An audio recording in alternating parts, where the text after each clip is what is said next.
नमस्कार दोस्तों, defence services academy के इस शैक्षणिक मंच पर मैं गणेश खड़से आप सभी का हार्दिक स्वागत करता हूं। आज से मैं आपको पढ़ाऊंगा एनडीए हिस्ट्री। अभी एनडीए हिस्ट्री का वेटेज कितना होता है एनडीए की पेपर में, तो गैट का जो पेपर 2 होता है उसमें 80 मार्क्स के क्वेश्चन आपको हिस्ट्री के आधार पर पूछे जाते हैं। अभी ना सिर्फ एग्जामिनेशन पॉइंट ऑफ व्यू से, जैसे आप इसका अलग भी एक इंपॉर्टेंस है, जैसे आप आर्मी नेवी एयरफोर्स में अधिकारी के तौर पर ज्वाइन होते हो, तब जब आपको डिसीजन लेने पड़ते हैं, आपके पास इंडिया का पॉलिटिकल जो हिस्ट्री है उसका डाटा नहीं है, सोशल हिस्ट्री का डाटा नहीं है, इकोनॉमिकल हिस्ट्री का डाटा नहीं है, तो आप डिसीजन नहीं ले पा सकते। याद रखो, डिसीजन लेना है और सही डिसीजन लेना है तो हिस्ट्री समझनी पड़ेगी। तो याद रखो, एग्जामिनेशन और आने वाला करियर दोनों के दृष्टिकोण से हिस्ट्री इंपॉर्टेंट है। अभी ये स्कोरिंग सब्जेक्ट है, बट अभी बच्चों को क्या है, अभी कोई बच्चों को टेंशन आ गया होगा हिस्ट्री के नाम पर, और कोई बच्चे बड़े इंटरेस्टिंग होते हैं हिस्ट्री सब्जेक्ट में। अभी याद रखो, हिस्ट्री ये बड़ा ही इंपॉर्टेंट और इंटरेस्टिंग सब्जेक्ट है। उसको अगर आपने समझने का तरीका बदल लिया तो हिस्ट्री बहुत ही इजी है। उसको एक स्टोरी के आधार पर आप समझो, मैं ऐसे ही आपको पढ़ाऊंगा, तो चिंता की कोई बात नहीं। अभी आपका स्टेट बोर्ड का सिलेबस आगे बढ़ता जा रहा है, बेसिक्स तो आपके क्लियर हो गए हैं। अभी एनडीए हिस्ट्री का भी सिलेबस उसमें ऐड होगा, बट याद रखो, अगर सिलेबस के साथ, आपके होमवर्क के साथ अगर आप अप टू डेट रहते हो तो आप पर कोई स्ट्रेस नहीं आएगा। याद रखो, हम उसी तरीके से आपको पढ़ाएंगे और हंसी खुशी के माहौल में आपको पढ़ाएंगे कि ताकि आप पर कोई बर्डन ना आए, स्ट्रेस ना आए। अभी कुछ दिनों पहले की बात है, बॉलीवुड के एक कलाकार ने खुदकुशी कर ली। अभी क्या होता है, जो आदमी फिजिकल लाइफ में तो सक्सेस उसको मिल पाई, बट उसकी निजी लाइफ में उसको मेंटल स्ट्रेस ने इतना दबा दिया कि उसको ये हैंडल नहीं कर पाया, उस डिप्रेशन को वो हैंडल नहीं कर पाए। अभी क्या है कि सबसे पहली सक्सेस इंपॉर्टेंट है, तो वो है अपनी निजी लाइफ में सक्सेस। कि जैसे मैंने मेंटल स्ट्रेस पर नियंत्रण बना लिया तो मैं फिजिकल लाइफ में सक्सेस हो पाऊंगा। अगर किसी बात के डिप्रेशन के अंदर दबे हुए अगर मैं डिसीजन लेता हूं तो आप ऐसे गलत कदम उठाने के मार्ग पर लग सकते हो। अगर इस बात को दोहराना नहीं है या फिर इस बात से दूर ही रहना है, तो सबसे पहला फिजिकल लाइफ को, तो फिजिकल लाइफ की सक्सेस को बाजू में रखो, पहले निजी लाइफ और मेंटल स्ट्रेस को हैंडल करो, और उसी को हैंडल करना है तो अप टू डेट रहना सीखो। ठीक सीखे तो आपके ऊपर बर्डन भी नहीं आएगा, ना ही लोड आएगा। अगर किसी बात का लोड आता है, आपके मम्मी पापा को कहो, आपके दोस्तों से शेयर करो, या फिर आपके जो टीचर्स है उनके साथ शेयर करो। बट ऐसे गलत कदम उठाने से पहले 10 बार सोचो। ये बात मैं आज के लिए नहीं, आने वाले जितने भी साल आप जियोगे, ये बात आपको हमेशा याद रखनी है। तो अभी हिस्ट्री, इसका जो सिलेबस है एनडीए का, मैं आपको पीडीएफ फाइल सेंड कर दूंगा जिसमें आपको पूरा सिलेबस दिया गया है। अभी हिस्ट्री को समझना है तो जैसे आपने फिजिक्स के मेजरमेंट चैप्टर में पढ़ा होगा, वहां पर एमसी, एमकेएस, सीजीएस ऐसे यूनिट्स रहते हैं, बराबर है। अभी हिस्ट्री का टाइम पीरियड अगर समझना है तो वहां के SI units, second, minute, hours, ये हमें नहीं लगेंगे। अगर हिस्ट्री का टाइम पीरियड समझना है तो इसके कुछ अलग यूनिट्स है, इसके इवेंट्स को डिनोट करने के अलग यूनिट्स है। आइए, इंट्रोडक्शन ऑफ हिस्ट्री इस फर्स्ट चैप्टर में मैं आप सभी को यही पढ़ाऊंगा कि हिस्ट्री की बेसिक डेफिनेशन और बेसिक जो चीजें हैं जो आपको याद रखनी है वो क्या है।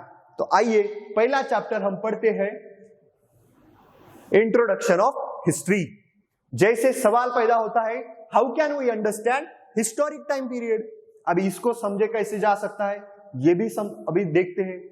तो ये जो है हमारा जो हिस्ट्री के जो इवेंट्स है, हिस्ट्री का जो टाइम पीरियड है, वो बीसीई या फिर बीसी या फिर सी और ईडी, इसमें डिनोट किया जाता है। अभी आप बोलोगे सर ये क्या चक्कर है, बराबर है कि नहीं। याद रखो, ये एक शॉर्ट फॉर्म है। अभी किसका शॉर्ट फॉर्म है ये भी मैं आपको बताऊंगा। अभी ये जो पॉइंट है बहुत इंपॉर्टेंट पॉइंट है, birth date of Jesus Christ, मतलब भगवान यीशु का जन्मदिन। अभी ये जो है ये है टाइमलाइन, हिस्ट्री की टाइमलाइन, और ये जो मिड पॉइंट है ये है सेंटर 0, और ये 0 डेट पर, इस 0 तारीख पर क्या हुआ था, भगवान यीशु का जन्म हुआ था। अभी ये जो birth date of Jesus Christ है उसके पीछे जाने वाली, उसके पीछे आने वाली सभी घटनाओं को हम कैसे डिनोट करते हैं, BCE या फिर BC से। इसको BCE को कहा जाता है बिफोर कॉमन ईरा, और CE को कहा जाता है बिफोर क्राइस्ट। अभी इस 0 से आगे आने वाली घटना जो है उनको कहा जाता है कॉमन ईरा या फिर अन्ना डोमिनी। अभी ये क्या है ये भी हम जानेंगे। अभी समझो आज हम कॉमन ईरा में हैं, आज का साल है 2020, और इसको कैसे डिनोट किया जाता है, ऐसे 2020 CE और AD, इन दोनों में से कोई भी एक लगा सकते हो। अभी बहुत सारे लोग ये यूज करते हैं कॉमन ईरा, अभी वही क्यों यूज करते हैं मैं ये भी आपको बताऊंगा। अभी समझते हैं कि क्या चक्कर है। अभी ये आदमी आपको दिखाई दे रहा है, बराबर है, क्या खासियत है, क्या दिखता है इस आदमी में आपको, ये एक बहुत ही पुराना अनसिविलाइज्ड आदमी दिख रहा है, जिसके शरीर पर ढंग से कपड़े भी नहीं है, जिसके ढंग से बाल भी काटे नहीं है, और इसका जबड़ा देखो एक बंदर के समान दिखाई दे रहा है। ये एक प्राचीन आदि मानव है।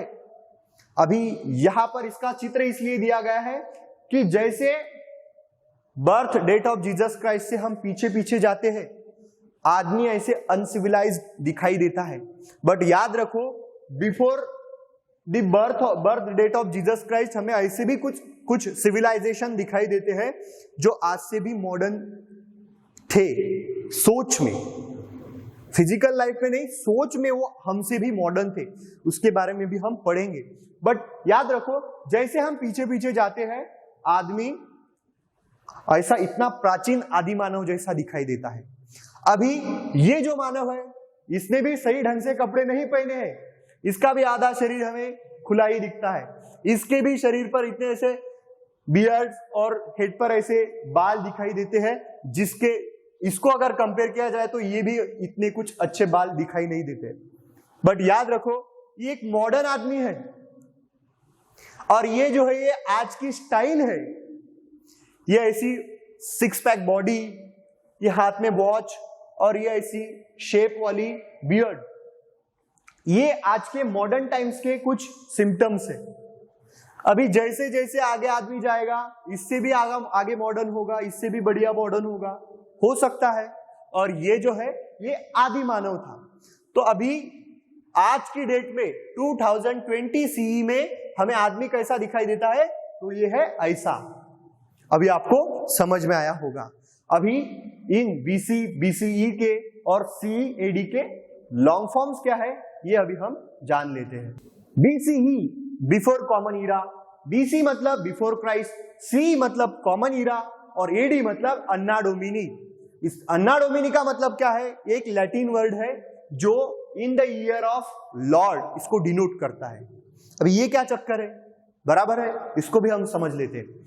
अभी क्या है, जैसे हमें पता है कि ब्रिटिशों ने आधे से ज्यादा वर्ल्ड पर राज किया था एक समय में, तो यूरोपियन कुछ कंसेप्ट हमने एक्वायर कर ली। तो यूरोपियन जो कंसेप्ट थी जिसमें बिफोर क्राइस्ट और AD अन्ना डोमिनी ये दोनों कंसेप्ट आती है। अभी ये जो दोनों कंसेप्ट है ये दोनों भगवान यीशु से रिलेटेड है।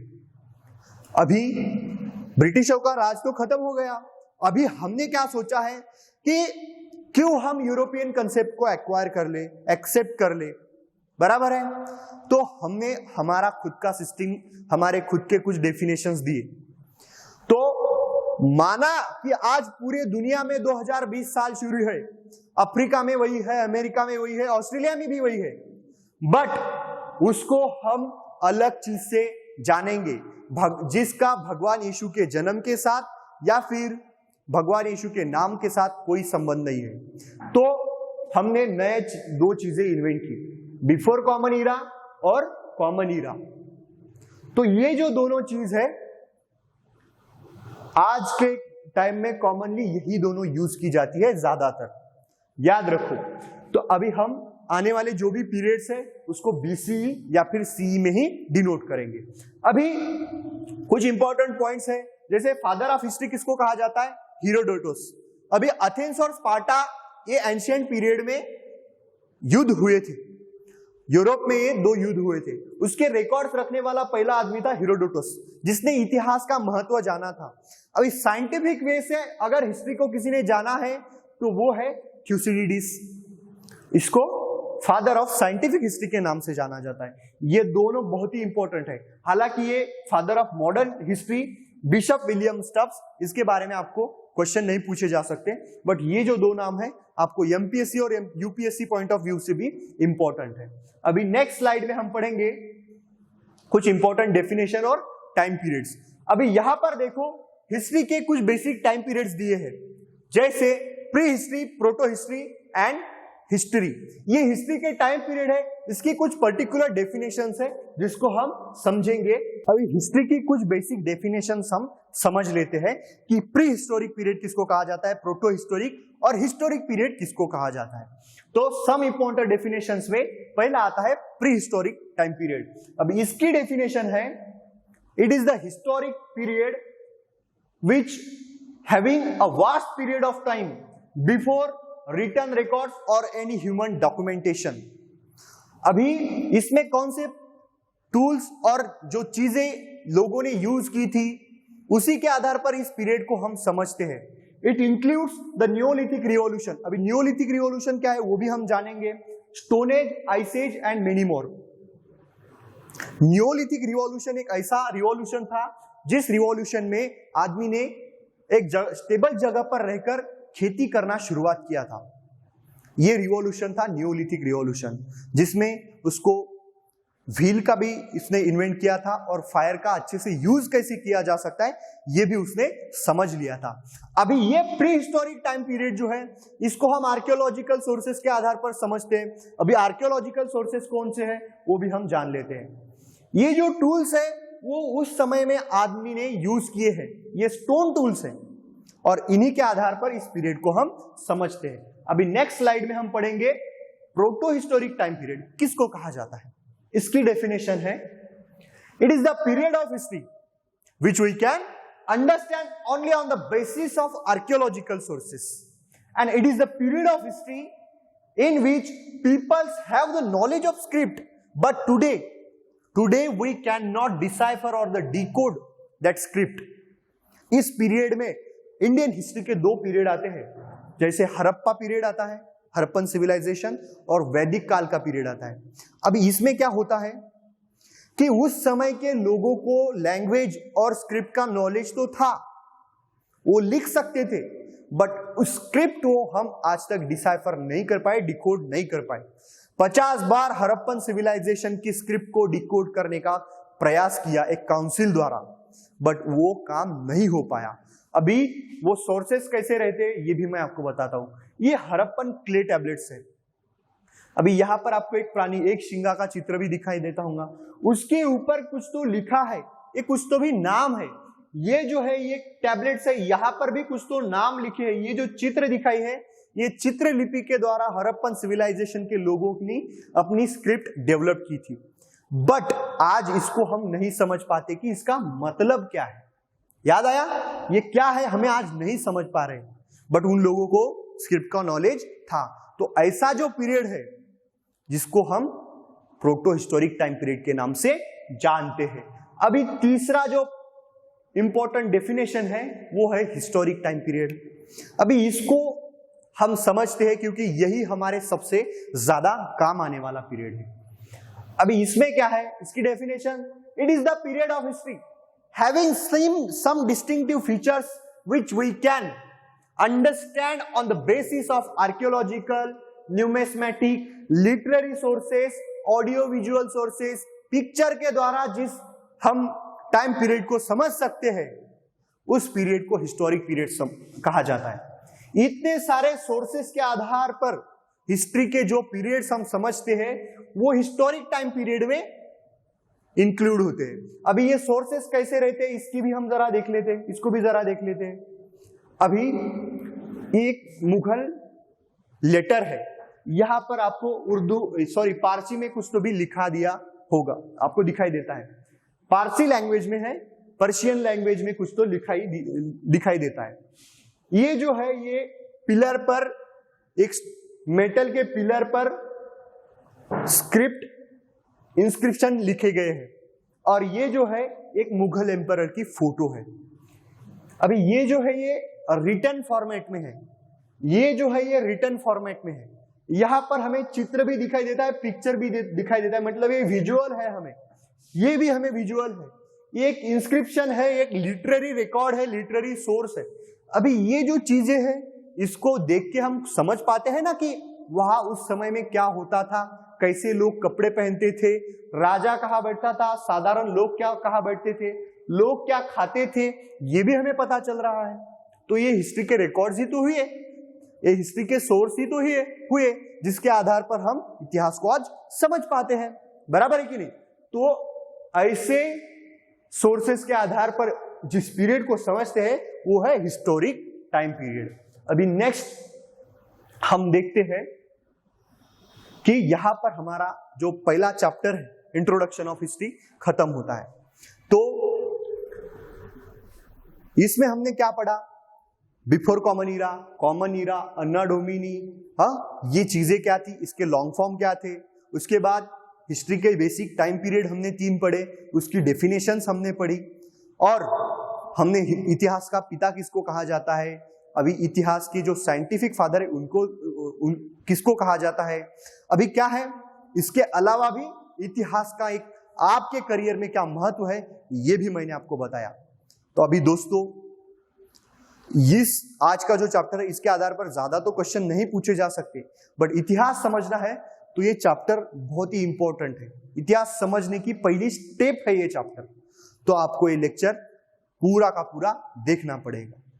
और अभी आपको जल्द ही मैं आपकी सिलेबस की कॉपी पीडीएफ द्वारा सेंड करूंगा, तो पूरा का पूरा सिलेबस आप एक बार आंखों के सामने रख लीजिए और उसको समझ लीजिए। उसमें आपको सबसे ज्यादा जो वेटेज है वो मॉडर्न इंडियन हिस्ट्री पर दिया गया हुआ दिखाई देगा, तो उसी को हम अच्छे तरीके से समझेंगे। बट मीडिएवल और एंशिएंट हिस्ट्री का भी कुछ पीरियड हमें समझना है जिसके बारे में हम आने वाले लेक्चर्स में चर्चा करेंगे। Thank you.